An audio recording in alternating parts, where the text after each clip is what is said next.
Hello, small town pride. I am here with Eric Hyman, a top independent gay recording artist from Tulsa, Oklahoma. How are you, Eric?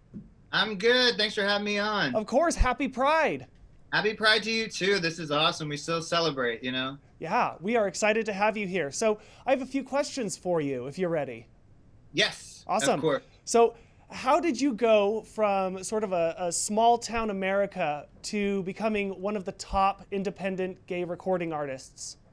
Well, that's very awesome to have you say. I think it just came out of just being kind of a gypsy soul, kind of traveling, having a musician's I guess aesthetic in that way, where Mm-hmm. I just wanted to be everywhere all at once. So I grew up in Fort Walton Beach, Florida. I went to Penn State for college, another kind of small town. Lived in Pittsburgh for a minute and then moved here in Tulsa. And I've been here about 12, 13 years. And it's really fun. Being in the center of the country gives me a lot of opportunities to visit a lot of cities, just do figure eights touring across the country because touring was the way that I was able to reach people, not Right. just this is, I mean, the internet's great and all, but this was a time, back in 2000, 4 and 5, where you had to get out there and put your face in front of people Mm-hmm. in a different way than I think it is now. Yeah, and I imagine that you've built a lot of strong connections as you've gone on tours over the years. Oh yeah, I mean, lifelong friends, in every city. I think that was one of the smartest things I look back at as a younger person and think, oh my gosh, that's I wish everybody had that opportunity to see the country and get to meet everybody in all these different cities so that you have Yeah, these connections forever. yeah. I've had the opportunity to see you perform here in Boise for our Pride Festival, and you are just an incredible artist. Oh, you were very kind. I loved it. I love Boise. I had a great time there. We'll come back sometime. So, I'm on it. perfect. So, I so I'm really curious to hear your coming out story. What was that like for you? My coming out story was basically getting in trouble at Penn State. I wasn't really in trouble, but I didn't leave during a fire drill, and I met this amazing woman who was a counselor, and she's my best friend. Her name's Cass Bunsey, and Cass and I don't know. There was something about meeting her in that weird kind of moment of her scolding me that I went back after I had joined a fraternity and after I had done all those things to where I thought, you know what? I don't want to end up jumping from the roof of this place. Like, I really need to talk to someone. Hmm. And I don't know why, but in my mind, I thought back to, oh my gosh, Cass. So I went and scheduled an appointment. She thought I was, coming back to rebuke her yelling at me once. And I said, I'm gay and I don't know anybody and I'm in this fraternity and I Hmm. don't know which way to go. And she was a godsend. She was just amazing, super helpful, has been my big sister for like 20 plus years and really helped me come out. Like, she was amazing. Oh, that's so good to hear. It's important to have those sorts of connections with folks as we're like trying to get our grounding Oh after yeah. coming I out. mean, you just don't know who that person's going to be. You can't, it's not always who you Hmm. expect it to be. Right. So, are you close with your family at all? How did they take the news? My parents divorced when I was very young, and then my mom passed away in a car accident me and my sisters were in when I was about 4 years old. So Mm, they had a lot of issues between the families to begin with. So that didn't help. right. Nor did it help that I said, "Hey, I'm gay. Oh, I'm also a singer-songwriter and want to travel around the country. Oh, and I also have a ton of tattoos." So I mean, it was a lot for them to get used to. Hmm. But my dad's side, they were like, whatever. And my mom's side was pretty hard on me. I mean, I Yeah. remember when I told my aunt, she said, and she'll cry if I tell her this now because she's extremely supportive. But at the time, you only think of what you know. And if you don't know a lot Hmm. about the gay community or anything and you're kind of distant, she started crying. And I said, "You don't have to cry. I'm going to be okay." And she said, "I'm not crying for me. I'm crying for you. Like, you're going to have a really hard life." And I Yeah. said, "Are you going to make it harder?"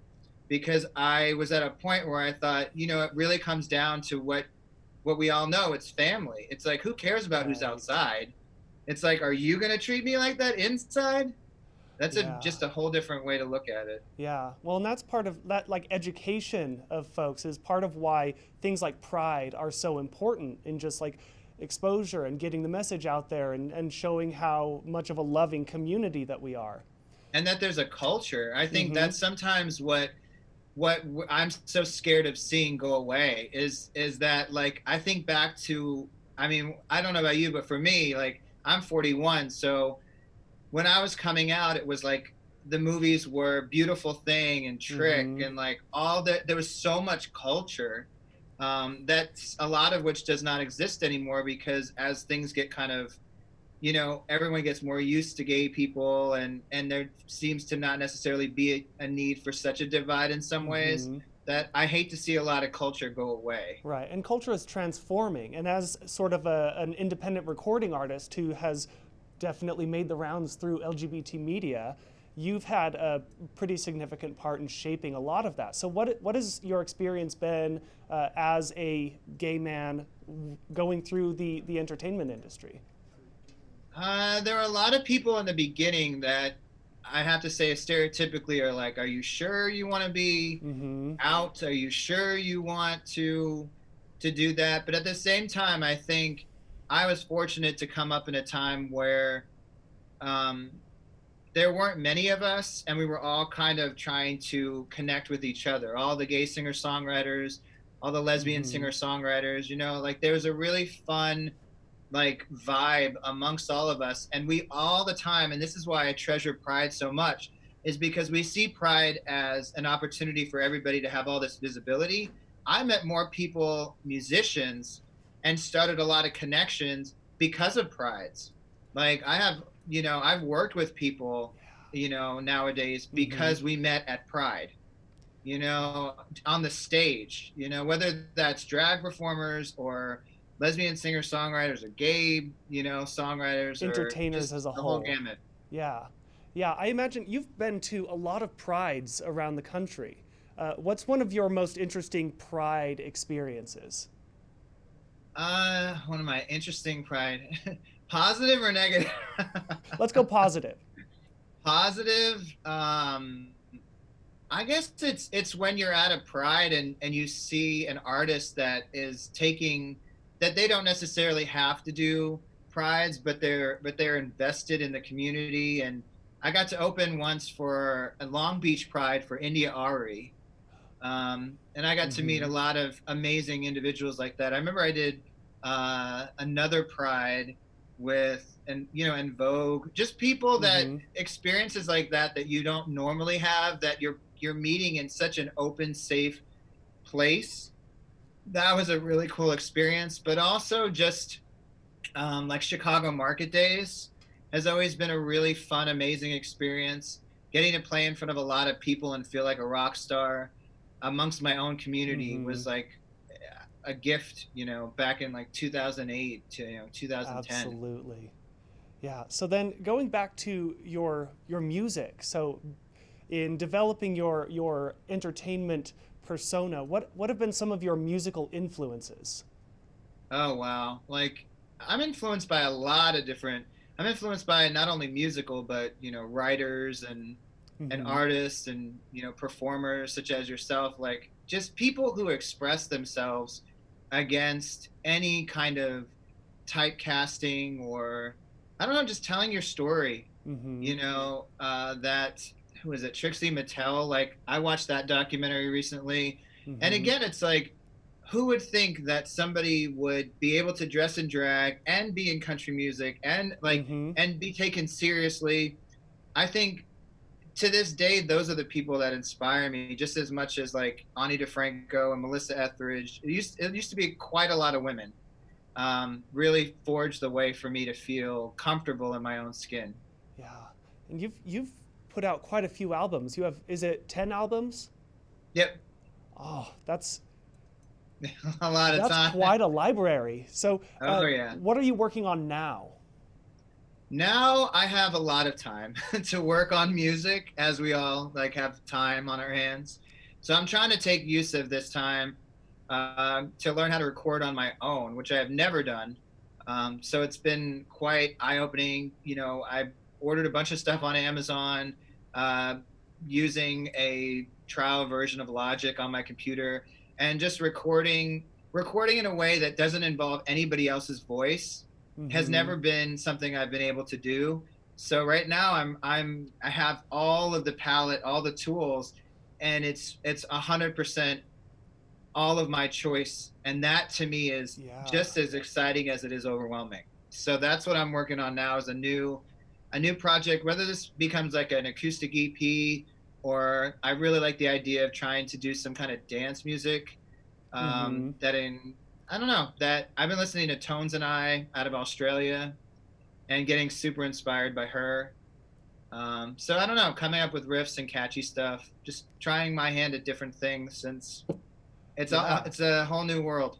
Well, it sounds like that's pretty on the same vein as a lot of your inspiration, and just like trying to be the honest voice to who you are. Like having something so raw is probably really, really difficult and rewarding to work on. It is, and I think as an artist, as you know, like we all have, there's an element of us trying to figure out who we are as people, and what is our art, and what Mm-hmm. are we just reflecting back and copying. And there's times where I will find myself going, "Oh, look, I'm watching TikTok and I'm going, Mm-hmm. "Oh, I should do this," or "Oh, I should do that." And I think, "No, that's Right. their thing." But I, learning to be patient and waiting for you to feel like what comes natural. I feel like Mm-hmm. that's what I'm trying to experience more as an artist. That's awesome. I cannot wait to see what comes of all this hard work. Ah, thank you. Yeah. So, how can the folks at home watching this small time, or how can the folks at home watching Small Town Pride right now follow you? They can follow me on Facebook, Eric Hyman Music, or / Eric Hyman Music. They can find my personal page, which is pretty public anyway, and I post a lot of my dogs and cooking and all the Muppets and all the fun stuff. And that's just looking me up at Eric, ERIC Hyman, HIMAN. They can find me on TikTok at Trial and Eric, TRIAL and ERIC. On my page there, I had a cooking show for a while online. They can find me through Trial and Eric that Mm-hmm. way. So, yep, on Instagram and all this stuff under real Eric _ Hyman. Somebody tried to be me. A few people have tried to be me and use my pictures, and that's been really flattering and at the same time ridiculous. How I can only imagine. Yeah, I'm like 5'6", 5'7", and somebody was posing, took one of my pictures, and then like elongated it and said I was 6'1", and Oh, I couldn't believe somebody could do that. that I is laughed at it too more than I much. cried That at is it. too much. Well, do you have any words of advice or encouragement for the folks watching all across America? My words of encouragement are: hang in there. This is a new kind of pride situation than we've ever had before. But I think fighting it and trying to return to something that might not be there is nothing near as exciting as trying to create Mm-hmm. a new version of where we can go. Work with what we have and work with who we know, and really try to be as resourceful as possible in this time, because nobody's writing the script right now. We're writing it. Mm-hmm. Absolutely. Well, thank you so much, Eric. Happy Of Pride. course. Happy Pride. Thank you Happy for having Pride. me on. So you are going to perform live from your living room right now. So I'm going to let you grab your guitar, and we will be right back with a performance of All You've Got to Give. Can't wait.